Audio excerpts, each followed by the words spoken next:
Iran जंग की तैयारी शुरू कर चुका है। ईरान समुद्र में पर्शियन गल्फ के अंदर, तस्वीर देख लीजिए, सीधा एक्सक्लूसिव तस्वीरें हैं। ईरान पर्शियन गल्फ के अंदर अपनी मिलिट्री एक्सरसाइज शुरू कर चुका है। इसी के बेहद करीब अमेरिका की समुद्री सेना ऑलरेडी पहुंच चुकी है। अमेरिका की पूरी नजर है। ईरान अगर डर रहा होता तो ईरान कभी भी इस तरह की हरकत नहीं करता जो उसने की है, यानी तनाव और लगभग एक जंग के माहौल के बावजूद ईरान ने जो मिलिट्री एक्सरसाइज ये शुरू की है, जो आपकी स्क्रीन पर है, ये साफ दर्शा रहा है कि ईरान 1% भी अमेरिका से डर नहीं रहा है। ईरान इस बार बहुत ज्यादा पीटने वाला है किसी को, बहुत ज्यादा। भाई पर्शियन गल्फ में ईरान के जो आइलैंड है, अलग अलग टापू हैं, वहां ईरान ने उन पूरे टापुओं को, आइलैंड को मिलिट्री जोन में तब्दील किया हुआ है। क्या खतरनाक तैनाती की हुई है। देखना चाहते हैं, देखिए।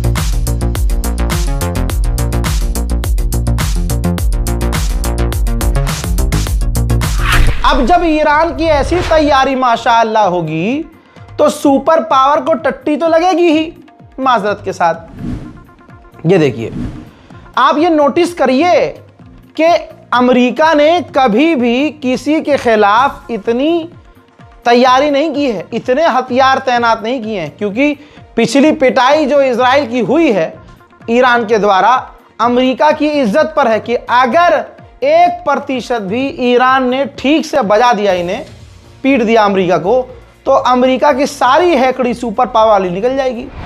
तो लगातार पूरी ताकत से अमेरिका हर दिन हर घंटे फौज, एयरक्राफ्ट कैरियर और युद्धपोत, टैंकर मिडिल ईस्ट में भेज रहा है ईरान के खिलाफ। अब पिछले 12 घंटे में जो टुकड़ी गई है अमेरिका की मिडिल ईस्ट में ईरान के खिलाफ, उस टुकड़ी में जरा इमेजिन कीजिए 18 F-35 fighter jet, 18 F-35 America का सबसे high class advance fighter jet, एक ही टुकड़ी में 18 गया है।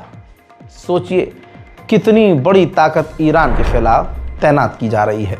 मोहतरम हजरात, ईरान ने इस बार जलवा, मतलब ईरान की जो मैं पिछले साल तक बुराई करता था, उसकी बुराई यह थी कि ईरान अपनी इंटरनल सिक्योरिटी पर ध्यान नहीं देता था।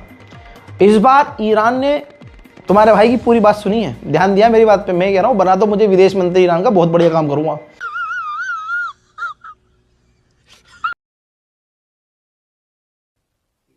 अरे मजाक, अल्लाह की कसम मजाक कर रहा था Modi ji. No CBI, no crime branch, ना ATS पेड, भाई कुछ है ही नहीं मोदी जी।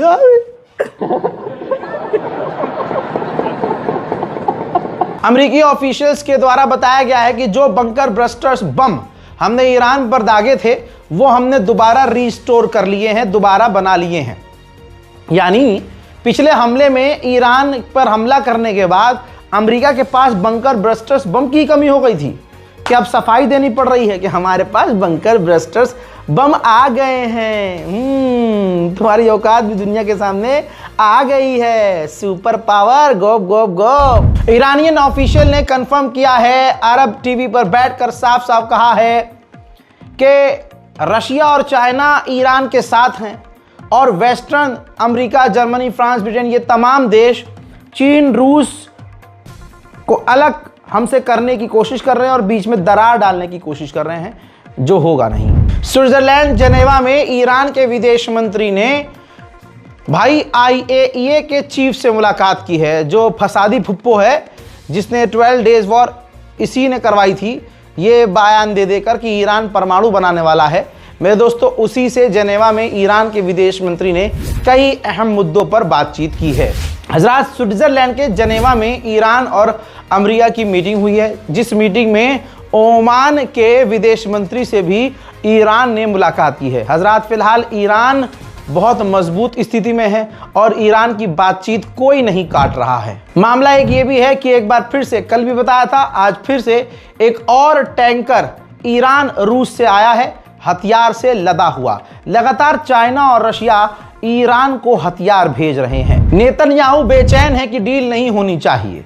जो आज तक ये नहीं चाहता कि गाजा में डील हो, वो कैसे चाहेगा कि ईरान और अमेरिका के बीच डील हो जाए। और एप्स्टीन फाइल की सीडी खुद नेतन्याहू के पास है, डोनाल्ड ट्रंप की। इस वजह से डोनाल्ड ट्रंप को तमाम बातें, अमेरिकी सरकार को तमाम बातें नेतन्याहू की माननी पड़ेगी। इधर मीटिंग चल रही थी जेनेवा में अमेरिका और ईरान की। उधर अमेरिका का मिनिस्टर, डोनाल्ड ट्रंप का बहुत करीबी नेता, कट्टरवादी, नेतन्याहू से मिलने के लिए इजराइल पहुंच गया। तो आप समझ सकते हैं ये सारा खेल, सारी फसाद की जड़ इजराइल है। इस व्यक्ति ने इजराइल में खड़े होकर कहा कि, जो अमेरिका का एनवॉय है, इसने कहा कि इस वक्त सबसे ज़्यादा कमज़ोर है ईरान की रिजीम। हाँ, इतनी कमज़ोर है, साले हमला नहीं कर पा रहे, फटी पड़ी है, हवा निकली पड़ी है, सांस रुकी पड़ी है, समझ में नहीं आ रहा करे तो करे क्या। इतना कमज़ोर है ईरान का सुप्रीम लीडर कि ये हमला भी नहीं कर पा रहे हैं, वहाँ की सरकार भी नहीं गिरा पा रहे हैं, वहाँ की जनता को पैसा देकर भी नहीं भड़का पा रहे हैं। गोप गोप हो इनके साथ गोप गोप हो रहा है बढ़िया करके इनके साथ। अब इसने ये कहा है कि डोनाल्ड ट्रंप जो है महीनों में नहीं, हफ्ते के अंदर ही, कुछ हफ्ते के अंदर ही ईरान पर हमला कर सकते हैं। इस बात को मैं कल भी बोल चुका था कि ज़रूर रमज़ान का ही महीना ये चुनेंगे ईरान पर हमला करने के लिए। लेकिन ये शैतान की गलतफहमी है कि रमज़ान में रोज़े के दौरान मुसलमान कमज़ोर होगा। अरे रोज़े के दौरान तो मुसलमान और ख़तरनाक हो जाता है मुन्ना। सुबह शुरू करोगे, जंग ख़त्म करने के बाद, तुम्हें अच्छे से बजाने के बाद, बढ़िया से चीरा फाड़ी तुम्हारी करने के बाद, रोज़ा मैदान जंग में ही ईरानी खोलेंगे इंशाअल्लाह, याद रखना। हजरात, इसी व्यक्ति ने आगे कहा कि हाँ, ईरान अमेरिकी फौज पर हमला कर सकता है, लेकिन इसके बाद ईरान पछताएगा और ईरान का बुरा हाल होगा। इजराइल के अंदर फ्यूचर की जंग डिस्कस होती है और फ्यूचर जंग की प्लानिंग होती है। हाँ, पूरी दुनिया जानती है, पूरी दुनिया जानती है कि इजराइल ही पूरी दुनिया की राजनीति को कंट्रोल करता है। कौन सी सरकार उसे गिरानी है, कौन सी सरकार उसे रखनी है। जो एप्स्टीन जेफरी, जो इजराइल का हो, यहूदी हो, और उसकी एप्स्टीन फाइल पूरी दुनिया में चर्चे में है, जो शैतान की पूजा करता और करवाता था, बच्चों का खून पीता और पिलाता था ताकि वो जवान दिखे और उनकी ज़िंदगी बढ़े, ऐसे शैतानी अमल करने वाला आज यहूदी निकला है। तो अब दुनिया को समझ लेना चाहिए कि शैतान की अगर कोई नस्ल है तो वो यही नेतन्याहू है, ये इजराइल है। ईरान बता नहीं रहा है, सफाई दे नहीं रहा है, ईरान में धमाके पे धमाके हो रहे हैं। ईरान के तबरेज के इलाके में गैस पाइपलाइन में धमाका हुआ, वीडियो आपके सामने है। इस धमाके के बाद हड़कंप मचा, लेकिन कहीं भी ईरान के टीवी चैनल ने यह नहीं कहा कि यह अटैक है, या ईरान की गवर्नमेंट ने कहा हो कि यह आतंकवादी हमला है। लेकिन यह है क्या, यह सबको समझ में आ रहा है। अमेरिका का एयरक्राफ्ट कैरियर ओमान के कितने करीब है, एक मैप से देख लीजिए। इस मैप में ध्यान से देखिए, ओमान के जो लाल आपको ड्रॉप दिख रहा है, लाल एरिया पिन आप देख सकते हैं, इस जगह पर ईरान के खिलाफ ये अमेरिका का एयरक्राफ्ट कैरियर पहुंच चुका है। जहां एक्सपर्ट कह रहे हैं कि ईरान को बात करनी चाहिए और ईरान को कोई ऐसा प्रोवोकेशनल काम नहीं करना चाहिए। ईरान खेल रहा है बहुत बढ़िया। ईरान के सरकारी टीवी चैनल के द्वारा एक AI जनरेटेड वीडियो जारी किया गया है, जिसके अंदर खुर्रमशहर 4 मिसाइल दिखाई गई है।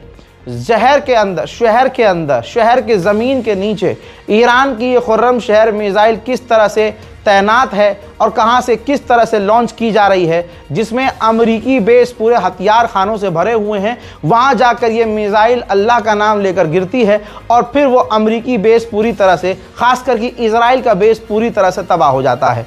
इजराइल के शहरों में तबाही दिखाई जा रही है, इजराइल के बेस में, इजराइल के सैनिकों में भगदड़ दिखाई जा रही है। और खुर्रमशहर मिसाइल ने अमेरिका और इजराइल के बेस को एक ही झटके में किस तरह से खंडर में तब्दील कर दिया और कैसे इजराइल में भगदड़ मच गई।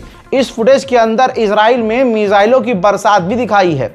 जी हां, एक साथ सैकड़ों मिसाइल भी ईरान की इजराइल पर गिरते हुए दिखाई गई है, जिससे यह कहा जा रहा है कि ईरान की जो तैयारी है उसकी ये सिर्फ 50% झलक है, क्योंकि ईरान की ऐसी बहुत सारी मिसाइल्स हैं जिसको ईरान ने अभी दिखाई नहीं है। ईरान का हर ऑफिशियल अमेरिका को बजाना चाहता है अच्छे से।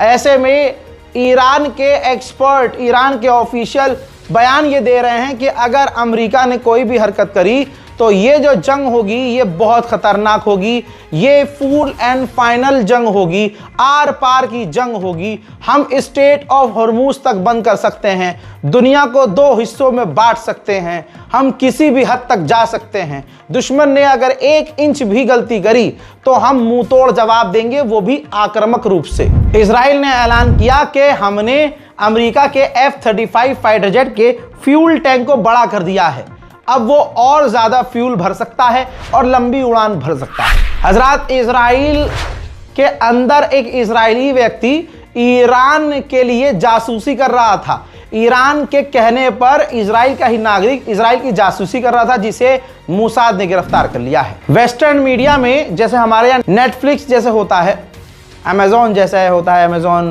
प्राइम या और भी जैसे OTT हैं, वैसे ही एप्पल TV OTT एक प्लेटफॉर्म है जो अंग्रेज इस्तेमाल करते हैं और एप्पल का है। उसमें ज़्यादातर बॉलीवुड की फिल्में नहीं होती हैं, तो भाई इंडिया में इतना वो फेमस नहीं, लेकिन आने वाले समय में फेमस होगा। लेकिन इसी ऐप पर एक वेब सीरीज तेहरान नाम से, जिसका पोस्टर आपकी स्क्रीन पर है, बनाई गई और इजरायलियों ने बनाई थी। इजरायली प्रोड्यूसर थी इसको बनाने वाली। स्पाई थ्रिलर पूरी सीरीज थी और ईरान को बदनाम करने के लिए, ईरान को नीचा दिखाने के लिए, ईरान को कमज़ोर दिखाने के लिए, मतलब इस्लामोफोबिक की पूरी सीरीज थी। तो दोस्तों, इसकी जो प्रोड्यूसर थी इजरायली, भाई जलवा देखो आप, नाम नहीं लूँगा, वो ग्रीस में, जिसका नाम दाना एडीन था, वो ग्रीस के अंदर, सोचिए इतनी बड़ी प्रोपेगेंडा फिल्म की प्रोड्यूसर, भाई ग्रीस के एक होटल में दाना एडीन मरी हुई मिली है। हज़रात, इसके अलावा इसने इजराइल के समर्थन में ईरान के खिलाफ, इस्लाम के खिलाफ सैकड़ों फिल्में बनाई हैं। ये अब होटल में मरी हुई मिली है, तो आप जलवा समझ सकते हैं कि इस बार जो खेल इजराइल खेलता है वो अब सामने वाला भी खेल रहा है। गो गो गो।